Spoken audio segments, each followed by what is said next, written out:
नमस्कार, शुद्ध राजनीति देख रहे हैं आप। मैं हूं मानक गुप्ता। 7वीं बार बिहार के सीएम बनने जा रहे नीतीश कुमार चुनावी नतीजों के बाद पहली बार आज सामने आए। नीतीश कुमार ने अपने आखिरी चुनाव वाले बयान पर सफाई दी, तो वहीं चिराग पासवान पर भी हमला बोला। नीतीश ने कहा, नेता का फैसला एनडीए की बैठक में होगा।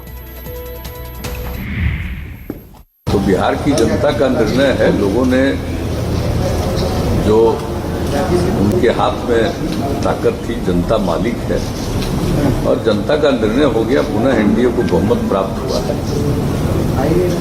और एनडीए की सरकार बनेगी। ये एनडीए की बैठक में तय हुआ ना, ये तो एनडीए की बैठक होगी, उसमें ना निर्णय होगा कि एनडीए का कौन नेता होगा।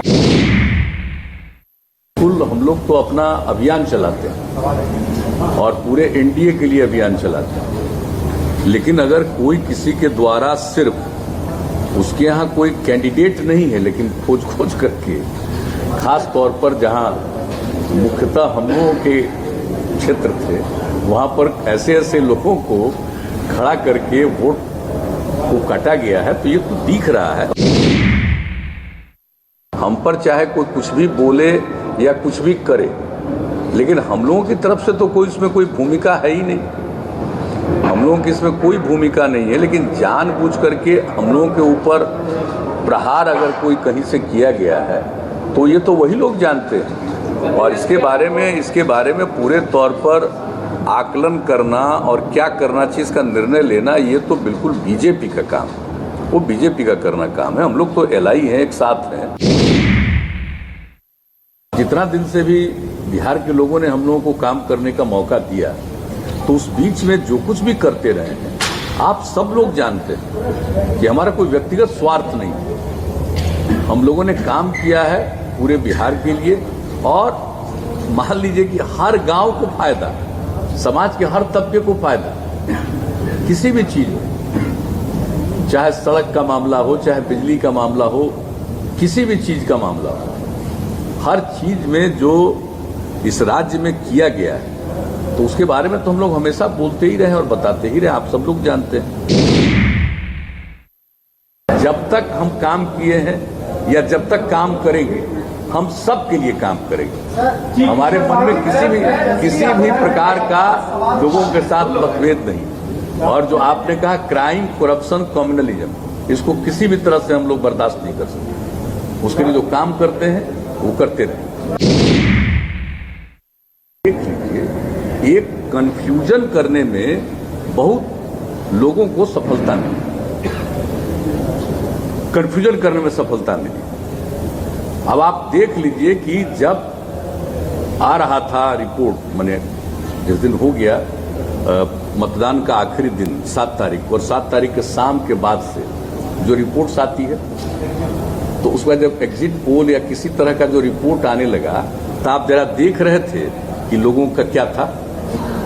जो मान लीजिए कि उस तरह से जम करके वोट अगर नहीं भी दे पाए तो भी कितना दुखी थे। आप जरा इसको भी जान लीजिए, ये अच्छी तरह जान लीजिए। कुछ भी हुआ, कोई कंफ्यूजन में कुछ भी करते रहे, हमको से क्या मतलब, तो काम करने वाले काम किया। हमको कोई अपनी तरफ से कोई चीज का, व्यक्तिगत किसी चीज के लिए कोई हमको चाहत नहीं कि लॉकडाउन से लेकर के पूरे कोरोना के लिए कितना एफर्ट किया हम लोगों ने, किस चीज में काम नहीं किया है। और हमसे जो है और जिसको भी बोला है कितना झूठ बोला है, आप जरा बता दीजिए। एक एक चीज का हमने जवाब दिया है। एक आप लोग भी फोन करके पूछे हैं और हमने आप लोगों को भी कहा है, कभी भी कितना सीरियसली काम हुआ है बिहार में। और अगर हम लोगों के काम को नजरअंदाज करके कोई उल्टा कहना चाहता है तो उसको अधिकार है, करे। हमको क्या मतलब है उससे। अगर मान लीजिए कि हम लोग काम करें और उसके बारे में गलत बात फैलाया जाता है तो हमको क्या लेना देना है किससे। 21 लाख लोगों को जो बिहार के बाहर थे, 21 लाख लोगों को उनके अकाउंट में 1-1 हजार रुपया हम लोगों ने पहुंचवा दिया। आप सोच लीजिए। इसके अलावे आप देखिए कि जो भी यहां आए, तो जो 8 जगह से लोग आए थे, मैंने टोटल रेल से आए 22 लाख, और यहाँ 15 लाख लोगों को हम लोग जो रखे सेंटर में, और उस सेंटर में रख करके एक पर 14 दिन में 5300 रुपया तक खर्च किया। तो एक एक चीज तो हम लोग बताते रहे, देखते रहे। चंद लोग कुछ बात को भाई बोलता है खिलाफ, अब उसी का नतीजा है कि लोगों के मन में आ गया, तो हमको क्या इतना किसी पर ऑब्जेक्शन किसी पर हो सकता है। वो आप लोग ठीक से नहीं देखें, आप समझ गए ना। हम हर अंतिम चुनाव के सभा में ये बात बोलते रहे, अंत भला तो सब भला। अगर देखिएगा उसका पीछे का देखिए, आगे का देखिए, वो कुल मिला करके देखिएगा, तब एक बात है। आप जहां तक मेरे बारे में कहते हैं ना, आप अच्छी तरह जान लीजिए मेरा व्यक्तिगत कोई च्वाइस नहीं है, लेकिन हमको अगर काम करना पड़ेगा तो उसी मेहनत से काम करते रहते, हम काम करेंगे। बिहार के चुनावी नतीजों को लेकर तेजस्वी यादव ने एनडीए और चुनाव आयोग पर धांधली का इल्जाम लगाया है। तेजस्वी ने कहा, बिहार की जनता ने वोट तो महागठबंधन को दिया, लेकिन एनडीए ने धन बल और छल का इस्तेमाल कर जनादेश बदल दिया। जो लोग बड़े बड़े दावे करते थे कि चेहरे का कमाल है कि राष्ट्रीय जनता दल को हमने कहां से कहां पहुंचा दिया, आज देखिए उनका चेहरा तीसरी नंबर पे चले गया।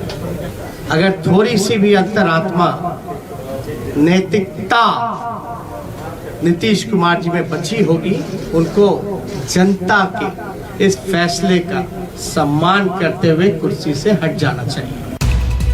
चुनाव नतीजों के बाद पहली बार मीडिया से मुखातिब हुए आरजेडी नेता तेजस्वी यादव ने नीतीश से सिंहासन खाली करने की मांग की, तो लगे हाथ चुनाव आयोग पर भी धांधली का इल्जाम चस्पा कर दिया। बोले, जनता ने तो वोट महागठबंधन को दिया, लेकिन एनडीए ने धन बल और छल के दम पर नतीजा बदल दिया। जनता का फैसला महागठबंधन के पक्ष में है, चुनाव आयोग का नतीजा एनडीए के पक्ष में है। ये कोई बिहार में पहली ऐसी कोई घटना नहीं है। 2015 में महागठबंधन जब बना था तो वोट जो है, जनादेश जो है, वो महागठबंधन के पक्ष में था, लेकिन चोर दरवाजे से बीजेपी सरकार में आई। तेजस्वी ने सवाल दागा कि महज 12,000 से ज्यादा वोट लेकर एनडीए को 15 सीटें ज्यादा कैसे मिल गई। सीधा इल्जाम लगाया कि महागठबंधन के लगभग 20 उम्मीदवारों को जानबूझकर हरा दिया गया। और महागठबंधन का कुल वोटों का अंतर 12,270 का है। अब 12,000 में वो उनको 15 सीट लीडिंग पे है, आगे है। एक रिजेक्ट समझ में आता है, 10 रिजेक्ट समझ में आता है, 50 रिजेक्ट समझ में आता है। आप 900 पोस्टल वोट रद्द कर रहे हैं। वैलिड इनवैलिड बैलेट पेपर्स को सामने रखिए और रिकाउंटिंग कराया जाए। ये हमारे महागठबंधन लोगों की मांग है, उस पर रिकाउंटिंग कराया जाए। अब मैं आग्रह करूंगा सर्वसम्मति से महागठबंधन विधायक दल के नेता चुने जाए। इससे पहले आरजेडी विधायकों ने तेजस्वी यादव को अपना नेता चुना। पार्टी ने फैसला किया कि तेजस्वी यादव विधानसभा में विपक्ष के नेता होंगे। पार्टी नेताओं ने बैठक में भी चुनाव में धांधली होने का इल्जाम लगाया, लेकिन न्यूज 24 से बात करते हुए मुख्य निर्वाचन अधिकारी HR श्रीनिवास ने आरजेडी के इन आरोपों को सिरे से खारिज कर दिया। राष्ट्रीय जनता दल की पहले बैठक हुई और उस बैठक में सर्वसम्मति से तेजस्वी जी को विधायक दल का नेता निर्वाचित किया गया। जनादेश का अपहरण किया गया है। धन बल और छल, इस देश के अरबपतियों का धन। हमारा सिस्टम में भी उन लोगों को दिखाया, जहां उन लोगों को ये सूचना थी कि उनका कैंडिडेट जीत गया है। 100% कहीं भी थोड़ा सा भी गड़बड़ी नहीं हुआ है। उनको जो सीटें मिली हैं वो सीटें भी इलेक्शन कमीशन के जरिए आयोजित चुनाव और गिनती के बाद मिली। वो हार गए हैं तो हार स्वीकार करें, अपनी कमियां तलाशें। चुनाव नतीजों में तेजस्वी यादव भले ही बहुमत से चूक गए, लेकिन 75 सीटें हासिल कर आरजेडी बिहार की सबसे बड़ी पार्टी बन गई है। ताकत बढ़ने से उत्साहित तेजस्वी आने वाली सरकार को 4 दिन की चांदनी कहने से भी नहीं चूके।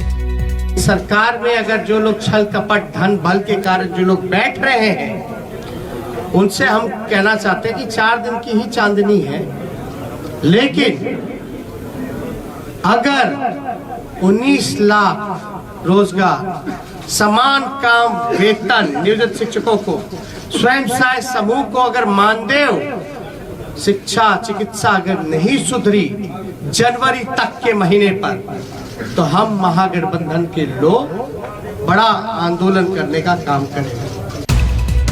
विधानसभा चुनाव में बेहद रोमांचक मुकाबले में नीतीश कुमार के नेतृत्व वाले एनडीए ने 243 सीटों में से 125 सीटों पर जीत का परचम लहराकर बहुमत का जादुई आंकड़ा हासिल किया है। वहीं महागठबंधन के खाते में 110 सीटें आई हैं। तेजस्वी ने साफ कर दिया है कि वो जोड़ तोड़ से सरकार बनाने की कोशिश नहीं करेंगे। वो जनता के मुद्दे उठाते रहेंगे, नई सरकार की नाक में दम करते रहेंगे। पटना से सौरभ कुमार के साथ ब्यूरो रिपोर्ट, न्यूज़ 24। दीपावली से पहले राजस्थान के लिए राहत की एक बड़ी खबर आई है। राजस्थान में गुज्जरों ने पिछले 11 दिनों से चल रहा अपना आंदोलन खत्म कर दिया है। अब ये लोग पटरियों के बजाय अपने घरों में ही दीपावली मनाएंगे।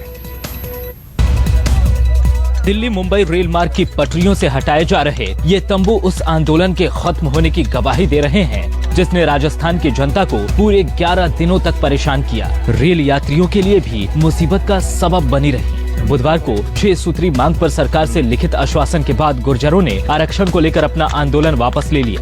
हमारा समझौता सरकार से हो गया था, तो मैंने सीएम साहब को यही कहा था कि मैं पीरूपुरा जाके समाज के बीच में जाकर जो समझौता हुआ है उसको पूरा विश्लेषण पूर्व समझाऊंगा, और अगर समाज उसको सही मानेगा तो हम पटरी खाली करेंगे। समाज ने जो समझौता हुआ है उसको पूर्णतः इसके साथ सहमत और आशीर्वाद दिया है उसके ऊपर, और उसके बाद अब हम ये पटरी खाली कर रहे हैं। गुर्जर आरक्षण आंदोलन के चलते दिल्ली मुंबई रेलवे ट्रैक पूरी तरह से बंद था। गुर्जरों के चक्का जाम से सूबे के लोगों को भी काफी परेशानियां हुई, लेकिन इस बार आंदोलन भी 2 धड़ों में बंटा दिखा। इस आंदोलन में सबसे बड़ा एक कारण रहा कि बैजला जी के कहने पर भी लोग नहीं आए, क्योंकि 5% आरक्षण अभी ऑलरेडी मिल रहा है एमपीसी का। दूसरा जो सप्लीमेंट्री जो मांग है, जैसे रिजर्व पदों की मांग है, प्रक्रिया दिन भर्तियों की मांग है, वो मांग ऑलरेडी सरकार ने 14 बिंदुओं के जो समझौता हुआ, जो 80 गाँव नेहरा के पंचपटेलों के द्वारा, और उसमें मैं भी शामिल था, उन पंचपटेलों ने जो 14 बिंदुओं का जो समझौता हुआ, उस समझौते में बिंदुवार जो भी बातें थी, प्रक्रिया दिन भर्तियों की, देवनान योजना की, रिजर्व पदों की, वो सभी मांगें पूर्ति हो चुकी है। बैसला जी की जो के द्वारा ये जो आंदोलन किया जा रहा है, ये अपने बेटे की राजनीतिक स्थापना के लिए किया जा रहा था। दिवाली के ठीक पहले आंदोलन खत्म होने से पूरे प्रदेश के लोग राहत की सांस ले रहे हैं। त्योहारों में अब लोग बिना हिचक यात्रा कर सकते हैं। जयपुर से केजे श्रीवत्सन के साथ ब्यूरो रिपोर्ट, न्यूज़ 24। पश्चिम बंगाल बीजेपी अध्यक्ष दिलीप घोष के काफिले पर हमले से बंगाल का सियासी पारा चरम पर पहुंच गया है। घोष ने सीएम ममता बनर्जी को हमले के लिए जिम्मेदार ठहराया है, तो दिल्ली बीजेपी के नेता भी बंगाल के खूनी खेल पर सवाल दाग रहे हैं। पश्चिम बंगाल से आई ये तस्वीरें बंगाल की खूनी सियासत के बोलते सबूत हैं। अलीपुरद्वार में बंगाल बीजेपी अध्यक्ष दिलीप घोष के काफिले पर हमला हुआ तो मेदिनीपुर में बीजेपी कार्यकर्ता की पीट कर हत्या कर दी गई। पार्टी के कार्यकर्ता गुस्से में आ गए। कोलकाता की सड़कों पर आक्रोश दिखने लगा।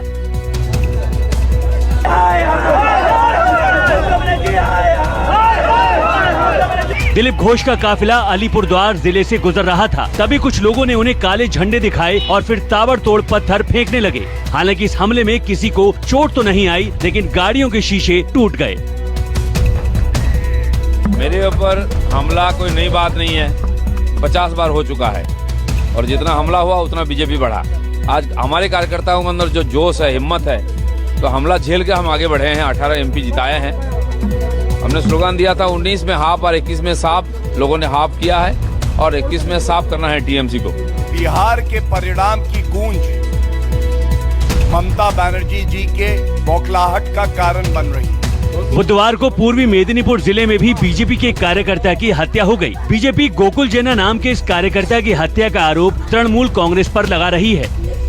हमारे एक कर्मठ कार्यकर्ता गोकुल जना को मार दिया गया है, और जो खबर आ रही है वो ये आ रही है कि ये फिर से टीएमसी का गुंडा राज है। बुधवार की शाम ही पीएम मोदी ने बंगाल में जारी इस खूनी खेल को लोकतंत्र के लिए खतरा करार दिया था, लेकिन बंगाल में बीजेपी की बढ़त से बेचैन तृणमूल कांग्रेस बौखला गई है।